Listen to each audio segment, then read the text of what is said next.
여러분 살다 보면 누구나 많은 상처를 받습니다. 어떤 때는 그 상처가 너무 커서 뭐 교회도 위로가 되지 않고 친구도 위로가 되지 않고 또 하나님도 멀리 계신 것 같기도 합니다.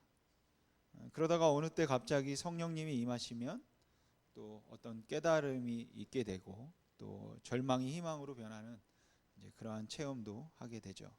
그런데 그런 성령님의 은혜가 없다면 또 삶이 얼마나 고되겠습니까? 그래서 성령님은 뭐 선물 또 은사를 주시기도 하지만 성령님 그 자신이 최상의 선물인 것입니다. 그리고 그런 성령님의 임재와 위로로 기도하던 중에 절망의 고백이 희망의 고백으로 갑자기 바뀌는 장면이 오늘 본문에 소개되어 있습니다. 오늘 본문에 그 시편 기자는 무슨 일인지 몰라도 큰 고통을 당하고 마음속에 있는 그 상처를 시를 통해 토로하고 있습니다. 오늘 본문 3절에서 11절을 보면 시인의 그 상처와 고통이 잘 묘사되어 있습니다. 먼저 3절을 보시면 그는 자신의 삶이 연기처럼 덧없이 소멸하고 자신의 뼈가 숯같이 탔다라고 말하죠.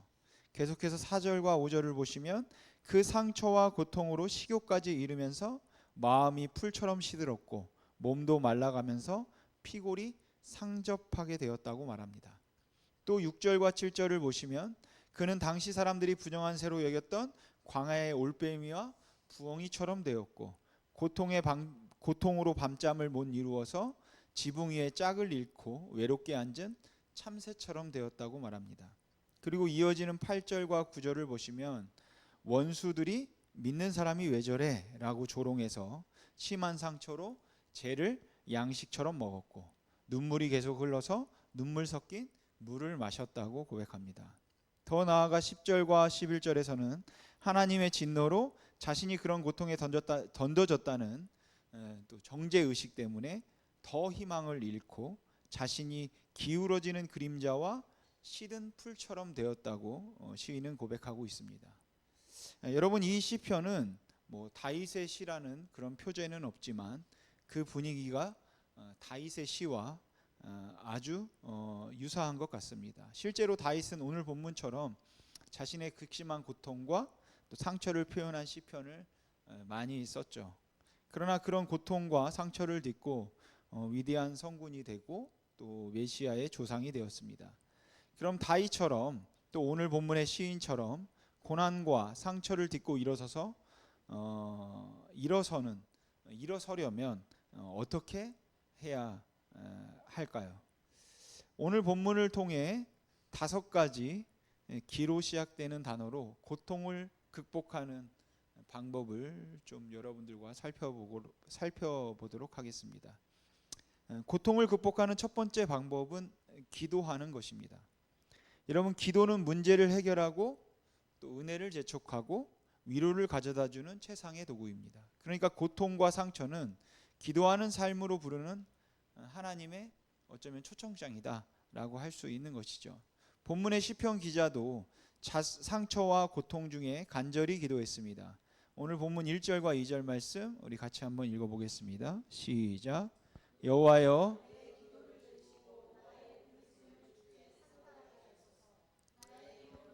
주의 얼굴을 내게서 숨기지 마소서. 주의 길을 내게 기울이사 내가 부르짖는 날에 속히 내게 응답하소서. 아멘. 시인이 이렇게 기도하면서 본문 3절에서 11절까지 자신의 아픔과 상처를 토로하자 바로 다음 12절부터는 분위기가 반전되는 그러한 고백이 나오는 것을 우리가 오늘 본문을 통해는 확인해 볼 수 있죠. 여러분 오늘 이 시편 기자의 부르짖음처럼 우리 심정을 토해내는 기도도 필요합니다. 그래서 때로 기도는 해야 하는 말을 하는 것이 아니라 하고 싶은 말을 하는 것이 기도인 것이죠. 그리고 그 기도의 끝에 하나님께서 주시는 응답이 있는 것입니다. 그래서 오늘 시편 기자처럼 간절히 기도를 드리면 환경의 변화 전에 자신이 먼저 변화되면서 입술의 고백도 달라지고 또 얼굴 표정도 달라진다라는 것이에요. 그러면 절망적인 고백과 또 기운이 사라지고 희망적인 고백과 기운이 펼쳐지면서 자신이 원하는 응답 이상의 최상의 응답이 주어지는 것입니다. 예전에 저희 아버님이 개척하실 때 뭐 지금 은퇴하셨지만 다 뭐 거의 60살 넘어서 개척하셨으니까요. 가족과 함께 매일 새벽 기도를 드린 적이 있습니다. 그 전까지는 뭐 아주 가끔 새벽 기도에 나갔었거든요. 지금 생각해 보면 뭐 억울함을 호소하기도 하고 또 뭐 그냥 바르지 못한 그런 기복적인 기도들도 뭐 바르지 못하고 할 수는 없죠. 우리의 원함을 그냥 원함만을 요구하는 그런 기도들도 기복적인 기도들도 많이 했습니다.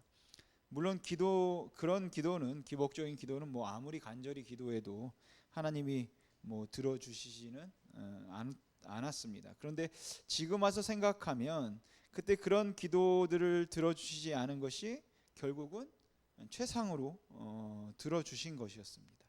그리고 그때를 돌아보면 비록 잘못된 뭐 기도의 내용도 있었지만 매일 그렇게 기도하면서 하나님의 은혜를 체험하고 회개의 눈물과 하나님의 은혜에 대한 또 감격의 눈물을 흘렸다라는 것이죠. 그리고 그렇게 기도한 후에는 마음이 또 편안하고 또 하나님의 또 그 은혜 안에 또 거하게 된다라는 것이에요. 여러분 고통 중에 계십니까? 여러분 기도하시기 바랍니다. 물론 인간의 욕심으로 또 우리의 욕망으로 뭐 잘못 구할 수도 있습니다. 그러나 그렇게 잘못된 내용이 있다 하더라도 우리가 하나님 앞에 겸손하고 간절하고 또 꾸준히 기도하면 하나님께서 기도의 내용도 자동적으로 또 좋은 기도로 또 보정해 주실 것입니다. 우리 같이 로마서 8장 26절 말씀 같이 한번 읽어보겠습니다. 시작. 이와 같이 성령도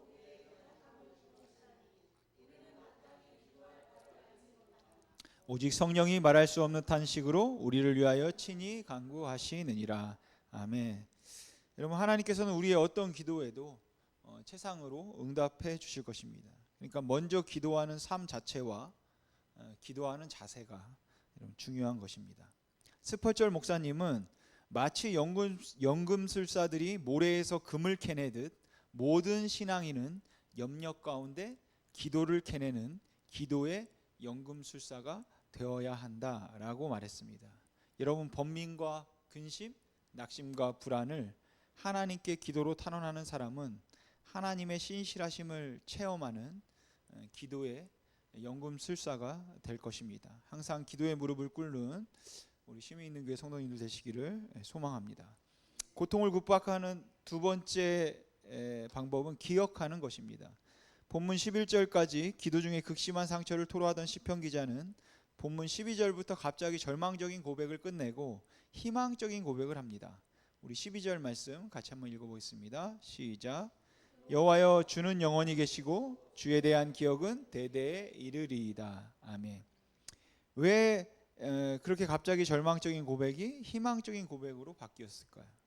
왜냐하면 그가 기도하면서 영원히 계시는 하나님이 그때까지 자신을 지켜주신 것을 기억해내었기 때문입니다. 여러분 하나님이 지금도 살아계시고 지금까지 지켜주셨다는 사실을 기억하는 것은 우리에게 큰 힘과 위로가 된다라는 것이에요. 여러분 사람의 사랑은 변하지만 하나님의 사랑은 변하지 않습니다. 사람은 힘들면 떠나지만 하나님은 힘들면 더 가까이 오십니다. 그러므로 힘들 때마다 좋은 기억을 많이 떠올리고 무엇보다 하나님의 살아계심과 하나님이 지금까지 인도하셨고 지켜주셨음을 기억하시기 바랍니다. 그러면 현재의 고통을 비교적 쉽게 이겨나갈 수 있다라는 것이죠. 여러분 우리 장로교는 그 칼빈의 예정론을 따릅니다. 그럼 예정론이 무엇입니까? 예정이라는 것은 구원받을 백성이 창세전에 택해졌다라는 것이에요. 근데 우리가 이것을 창세전부터 시작해서 지금 현재의 시간으로 온다고 하면 도무지 내가 예정이 된 백성인지 알 길이 없고 또한 누가 예정을 받았는지조차 알 수 없으며 우리가 더욱 혼란스러울 뿐이다라는 것이죠. 그래서 우리가 예정이라는 것은 그리스도를 중심으로 생각해야 하는 것입니다. 왜냐하면 그리스도의 사건이 역사의 중심이기 때문입니다.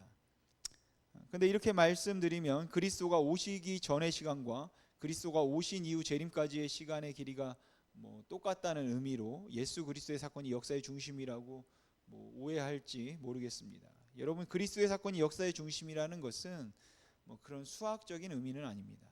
예수 그리스도의 사건이 역사의 중심이라는 것은 그리스도가 오시기 전의 역사는 그리스도가 오시기 위한 준비하는 과정으로 그리스도를 향해 가는 역사였고, 그리스도가 오신 이후의 역사는 그리스도의 사건에 의해 의미를 갖는 역사이기 때문에, 역사라는 의미에서 그리스도의 사건이 역사의 중심이라는 것입니다. 그러므로 우리는 그리스도가 역사의 중심이라는 관점에서 우리가 성경과 또 우리의 교리들을 이제 따져 보아야 되는 것이죠.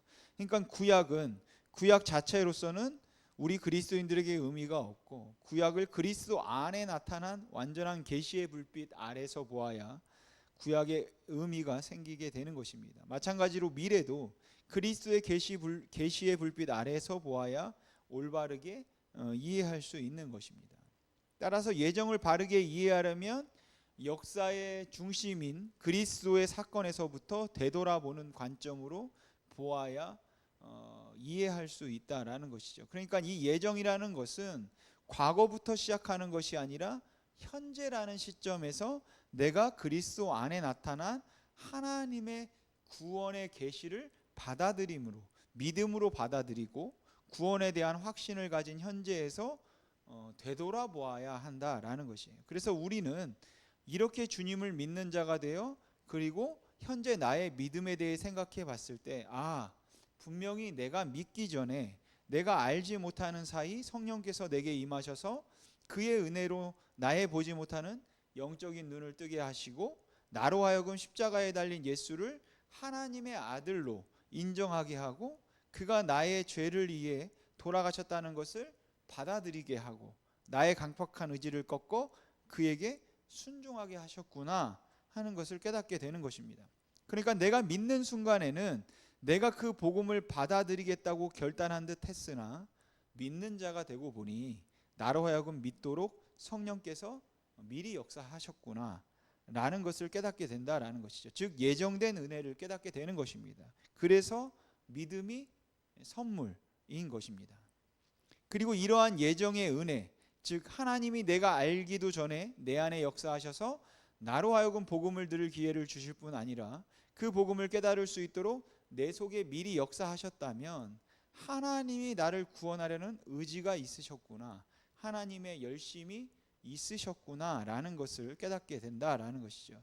또한 이것은 더 나아가 태초에 나를 구원하시겠다고 예정하시고 구원에 이르게 하신 하나님, 그 신실하시고 변치 않으시는 하나님은 그 계획을 끝까지 성취하시리라는 것을 우리가 깨달아 알게 된다는 것입니다. 그래서 나 같은 죄인을 은혜로 구원하신 하나님이 내가 중간에 잘못했다고 나를 발로 차버리시는 것이 아니라 내가 설령 거꾸러지고 믿음이 약해 이리저리 방황하고 또 죄를 짓더라도 끝까지 나를 지탱하고 지키셔서 종말에 예수 그리스도가 오셔서 구원이 완성될 때까지 나를 붙드실 것이라는 그 확신을 우리가 갖게 되는 것입니다. 그러니까 이 예정 교리로 인해서 우리는 현재의 믿음에서 과거의 삶을 돌아보며 하나님의 그 신실하고 놀라우신 인도하심과 섭리를 깨닫고 그로 인해 미래에 대한 또 확신을 가지게 되는 것입니다. 옛날에 그 사건을 당할 때는 그 당시가 정말 고난이고 고통이었는데 지금의 그 믿음에서 되돌아보니 그것 또한 나를 이 자리에 세우시기 위한 하나님의 배려고 섭리였구나 라는 것을 알면 현재의 고난과 고통도 분명 하나님의 선한 인도하심이 있을 것을 확신하게 된다라는 것이죠. 그리고 더 나아가 나의 앞으로의 삶도 그러한 하나님의 예정하심 속에 믿음의 선한 길로 인도하실 것이라는 확신을 가지고 소망 가운데 우리가 거하게 되는 것입니다. 그러니까 예정의 교리는 하나님의 계획해 놓으신 미래, 어느 때에 어떤 일이 일어나고 안 일어나고 하는 그런 것을 아는 것이 목적이 아니라 과거 하나님의 은혜와 나의 믿음을 위한 선한 인도하심이 있었음을 기억하고 깨달아 이를 통해 현재와 미래에 대한 똑같은 하나님의 은혜와 나의 믿음을 위한 선한 인도하심과 섭리를 확신하는 그런 교리다라는 것이죠. 그러니까 과거에 힘들었었던 어려웠었던 그런 사건에 어떠한 하나님의 인도하심이 있었는가, 이것을 되짚어 보면 그 기억이 우리에게 현재와 미래의 어떤 힘듦도 어려움도 이겨낼 수 있는 확신이 되고 또 힘이 되는 것입니다. 여러분, 고통과 상처가 심하면 과거에 은혜 받았던 때를 여러분 기억하시기 바랍니다.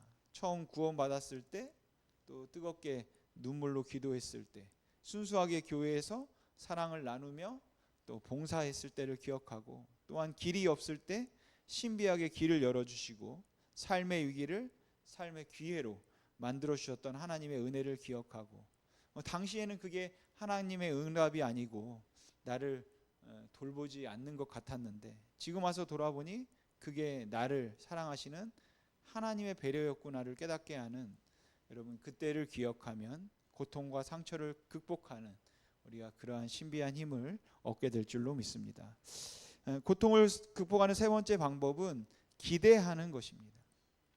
앞서 살펴본 지금까지 믿음의 선한 길로 인도하시며 필요한 도움을 허락하신 지금까지 인도하신 그 에베네셀의 하나님에 대한 기억은 앞으로도 동일하게 믿음의 선한 길로 인도하시며 앞으로도 필요에 따라 준비해 주실 것이라는, 준비하시는 하나님, 여호와 이레의 하나님에 대한 기대로 나아가게 한다라는 것이죠. 그러니까 여러분, 이제까지 주님이 함께 해주신 것을 기억하고 앞으로도 주님이 함께 해주실 것을 여러분 기대하시기 바랍니다. 그리고 그런 기대와 소망이 있으면 얼마든지 상처와 고통을 딛고 일어설 수 있다라는 것이죠. 여러분, 성령 하나님은 항상 동일하게 우리와 함께 하십니다. 좋을 때도 같이 있고 힘들 때는 없는 것이 아니라 항상 그 자리에서 우리와 함께 하신다라는 것이에요. 그저 우리가 그 성령님께 민감하게 반응하지 못할 뿐인 것이죠. 그러나 여러분, 앞서 말한 과거의 그 하나님의 은혜를 깨닫게 되면, 즉 그 힘들었던 기간도 하나님의 섭리가 있었다, 하나님의 선한 인도하심이 있었다라는 것을 알게 되었다면 그 기억이 앞으로의 하나님의 은혜를 기대하도록 하는 것입니다.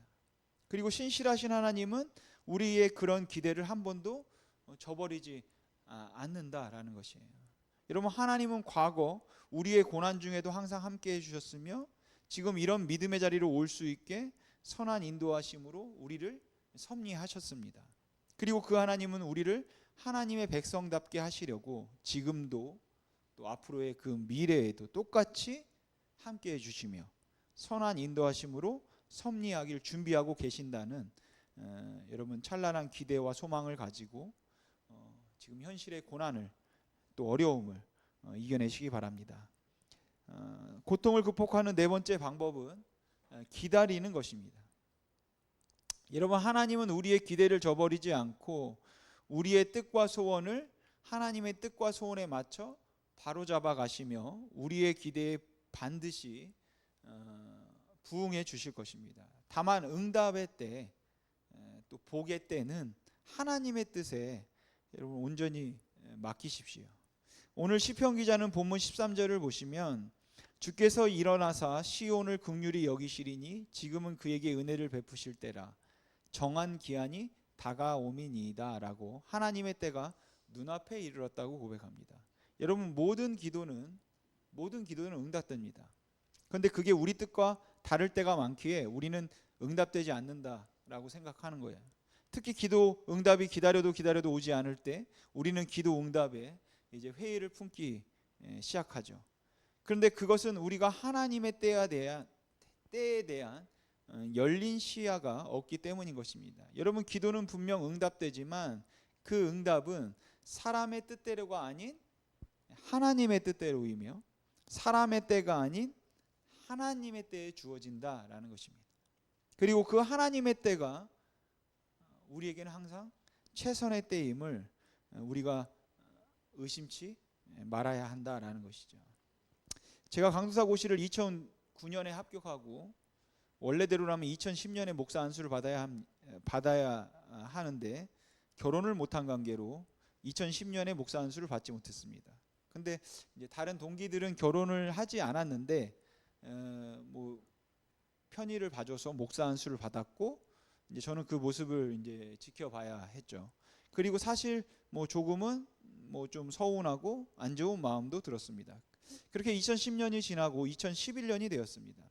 그리고 2011년 총회에서 결의하길 결혼을 못했더라도 약속을 받고 목사 안수를 받을 수 있도록 이제 결의했습니다. 그래서 저는 2011년에 총회가 결의했으니까 받을 수 있을 줄 알았는데 노회에서 이런저런 이유로 목사 안수를 안 주었습니다. 그때는 총회에서 결의했고 또 12월에 이제 결혼도 할 거니까 왜 안 주나 하고 이해할 수 없는 노회의 결정에 굉장히 짜증이 나고 화도 났습니다. 그래서 결국 강도사를 1년 할 강도사를 저는 3년이나 했습니다.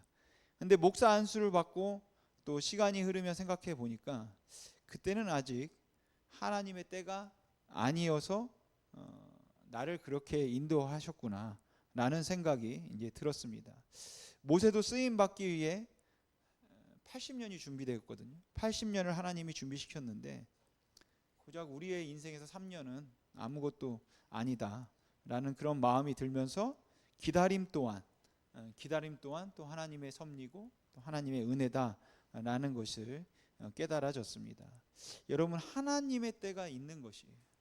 의심하지 마시고 그 하나님의 때가 최선이고 최상의 때임을 믿고 여러분 그때까지 기다리시기 바랍니다.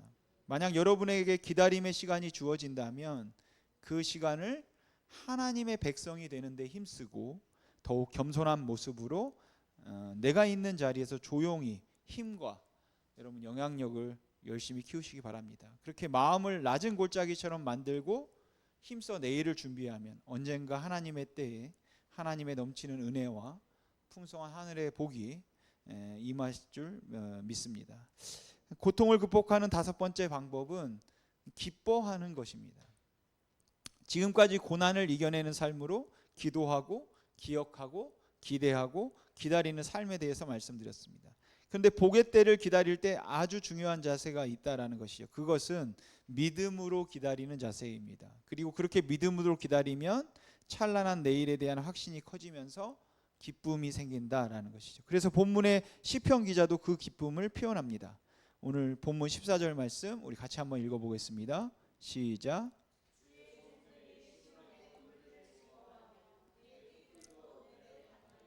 아멘.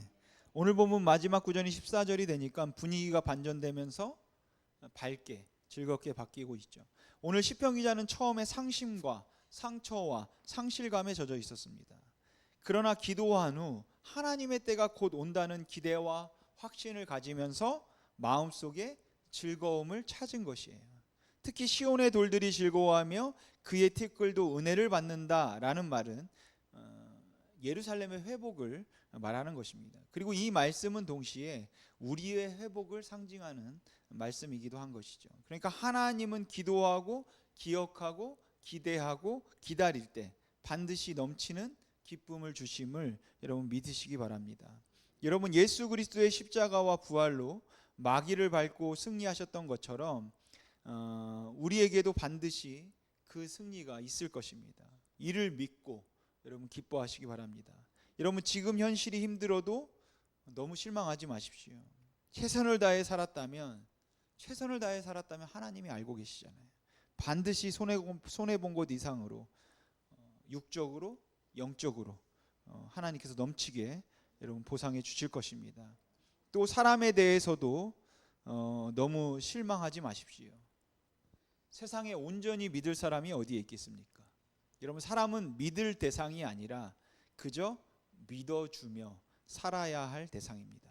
우리가 믿고 의지할 분은 우리의 모든 사정을 알아주시고 또 넘치게 보상해 주실 우리 하나님뿐임을 여러분 잊지 마시길 바랍니다. 여러분, 살면서 어떤 시련과 상처의 순간을 만나도 흔들리거나 낙심하지 말고 최종적인 승리는 결국 신실한 성도의 것이 된다라는 것을 굳게 믿고 어떤 상황에서도 여러분 내면의 기쁨을 잃지 마시기를 바랍니다. 사랑하는 성도 여러분, 한때 한국교회는 외적으로 급속히 성장했습니다. 그러나 그때 진짜 중요한 내면의 가치가 많이 외면되었어요. 여러분, 진정한 복의 최대 걸림돌은 내면에 대한 외면입니다. 그리고 그런 부족한 점 때문에 요새 문제들이 계속해서 많이 노출되는 것 같다라는 것이죠. 우리가 그 사실을 겸손하게 자각하고 이제 외면의 복에만 매달리지 말고 내면의 가치와 우리가 기쁨을 찾는데 더 힘써야 할 줄로 믿습니다.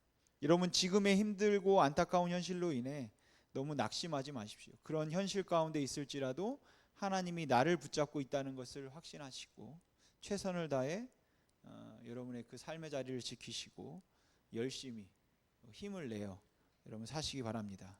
그리고 무엇보다도 기도하고 기억하고 기대하고 기다리며 기뻐하는 오기 있는 삶을 통해 힘든 현실을 잘 극복하고 그러한 내면의 회복을 통해 외면의 회복과 환경의 그 회복을 앞서 견인하는 복된 심령이 되시기를 주님의 이름으로 소망합니다. 기도하겠습니다.